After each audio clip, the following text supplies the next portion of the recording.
it's going to get worse before it gets better with regards to gold and silver prices. In fact, it could get much worse.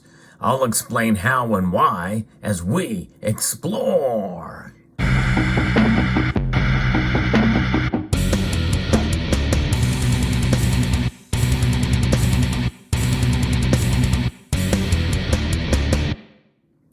When most of us think about worsening gold and silver prices, normally that means good economic conditions. But with what we have been seeing lately with a lot of the numbers that have come out and the interpretation of those numbers, it's sort of a false indicator of economic health. Many of us certainly understand that we are heading for another recession. And with the way that governments are treating money and their utilization of modern monetary theory and progressive nature of more spending and more control over us and our lives, that tends to squash true economic freedom and the free market in general. Nonetheless, this is where we are at. And most of us feel that according to the Federal Reserve's interpretation of these economic data, which are the consumer price index, the employment numbers, those are the two biggest indicators. And right now, we are seeing the Federal Reserve talk about more and more rate hikes coming ahead. In fact, at the February 1st meeting, there has been some members that have contemplated a 50 basis point rate hike. Most of the market is now pricing in a 25 basis point rate hike at each of the next 3 FOMC meetings. Essentially, that will take the official rate to 5.25% to 5.5%. And it's also pricing in at a terminal rate of 5.285%. So this is where we are at now. But given some of the latest data that has come out, and again, some of us questioned those numbers, or at least the interpretation of those numbers, because you think about it, that is what is behind it. It's psychology.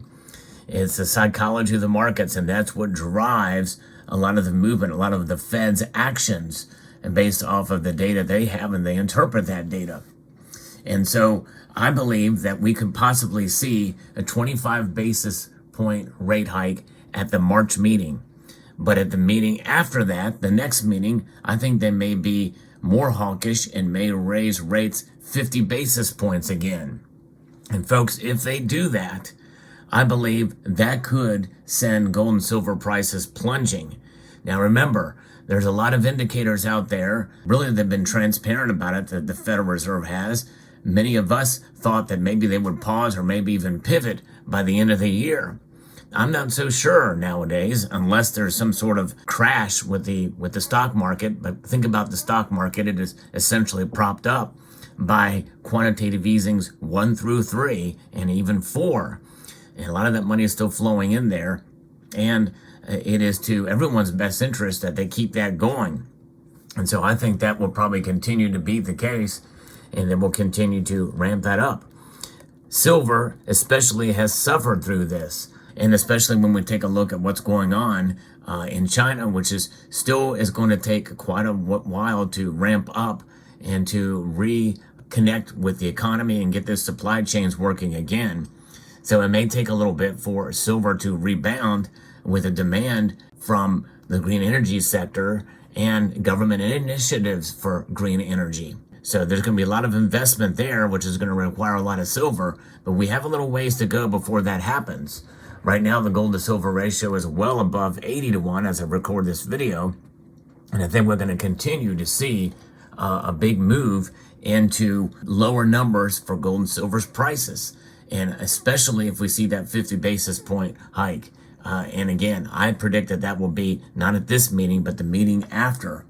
And if you continue to see employment numbers, at least based off of what they are telling us, continue to be low unemployment, then I think that's going to drive down gold and silver prices. And people are going to put their money in other investment classes. And that's good for us because we can buy. But I think it's going to be bad for gold and silver in the short term and maybe even the medium term. In fact, we very well may see silver drop below $20 an ounce. And we very well could see gold drop to below $1,800 an ounce again. that would be quite a buying opportunity if you have some irons in the fire to be able to make that happen, some dry powder on hand. But nonetheless, the fundamentals do not change for gold and silver in terms of what they have done for thousands of years. And we must remember that.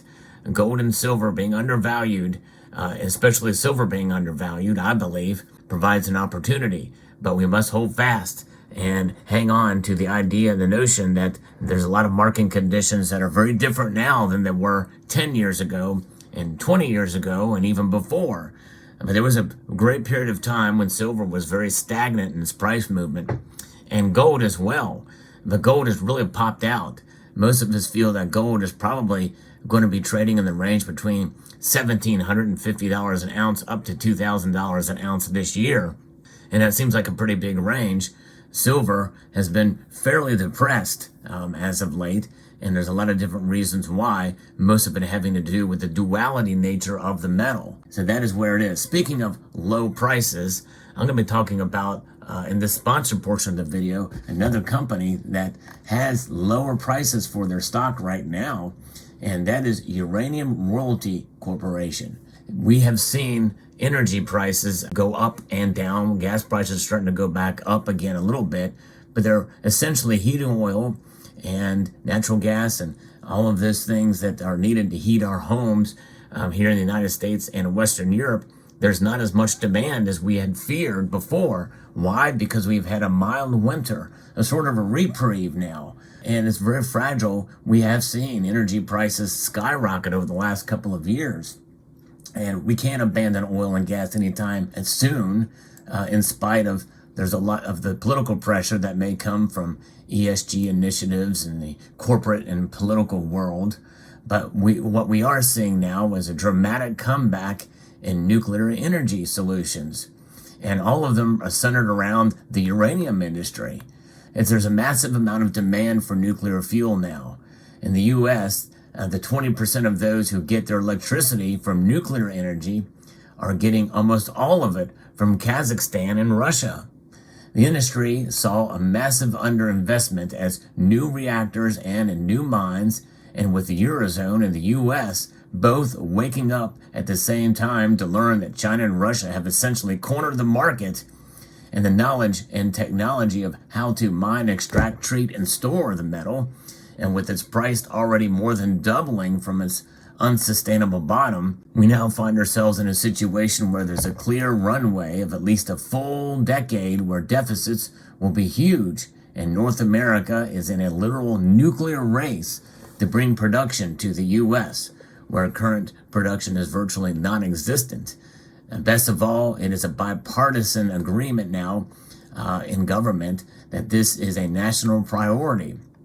And in January of 2020, just before the pandemic hit, the first company of its kind in the uranium industry went public. The first ever and only uranium royalty company, the most profitable and effective business model in the commodity sector. And that company's name is Uranium Royalty Corporation. They are on the NASDAQ with the ticker symbol UROY. They already own 15 royalties, with 2 of them resuming production, and they'll be generating income for UROY very soon. And the partners it has on its properties are the best companies in the sector.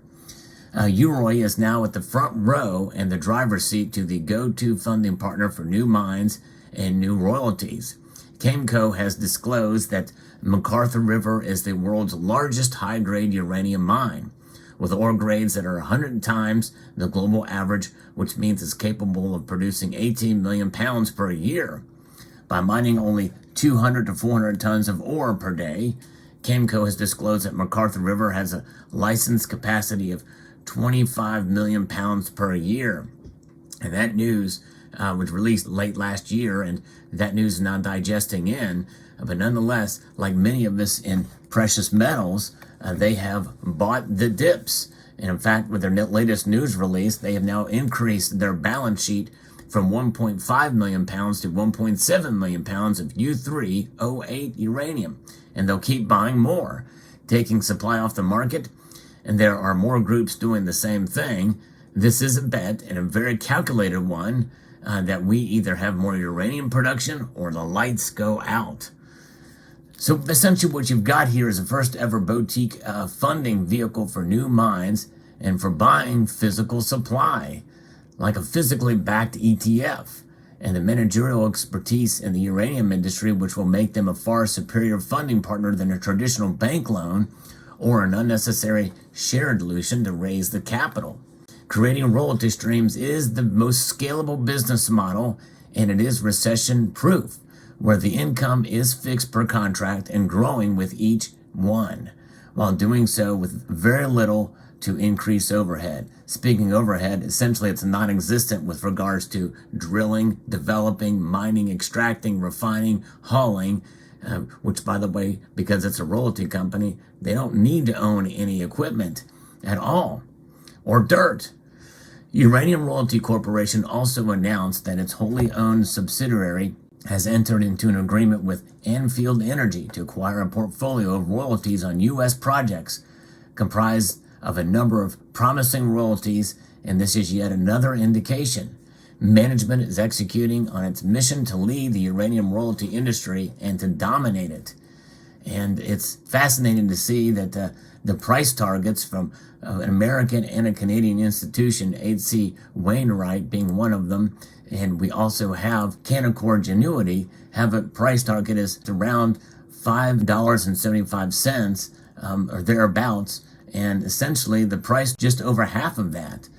And Rick Rule, Marin Katusa, Sprott Global, Warren Gilman, Amir Adnani, Altuis Resources, as well as a number of additional institutional funds and investors are all shareholders of Uranium Royalty Corporation. So I think there's some huge potential here. I'm going to post a link in the description to their website below, but as is always the case, you should do your own due diligence and research. Make sure to reach out to them with any questions you may have. There is risk involved as well as high reward. So let me know what your thoughts are about Uranium Royalty Corporation, and what are your thoughts about gold and silver's price in the coming months with what the Fed could do. I believe they're going to continue to raise rates, and I think that's going to put pressure on gold and silver. And I think we could see a pretty dramatic hit in the coming couple of months here, especially if they raise rates. I'd like to extend a multitude of gratitude to all of you for taking the time to watch, and to encourage you to please rate, share, comment, and subscribe.